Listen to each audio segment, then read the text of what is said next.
надо также и предъявлять уже повышенные требования к себе, потому что последние случаи, факты, когда открыто требуют взятки работники ДПС, и министерство ждет. Я не буду скрывать, это я дал команду АКС, чтобы ваших ребят возбудили дело в Генпрокуратуре с ДПС и приняли все меры. Но руководство МВД должно эти меры принимать само, не дожидаясь, пока президент поправит. Bir кумалак, bir қарын майды чиретет.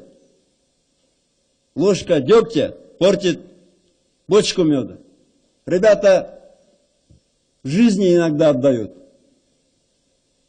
Милиционеры. За страну, за граждан. А вы разное дерьмо защищаете. Министерство должно само принимать самые решительные меры. Если совсем не получается, сделайте как в Грузии. Они полностью уволили все ДПС и наняли новых сотрудников. И так сделали 2 раза. Сколько можно эту реформу в ДПС проводить? Потому что люди судят о работе милиции не по спецназу. Спецназ выходит только в чрезвычайной ситуации.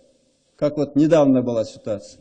А каждый день люди сталкиваются с тем же гаишником, с другим сотрудником, участковым. И любой такой факт должен нещадно караться.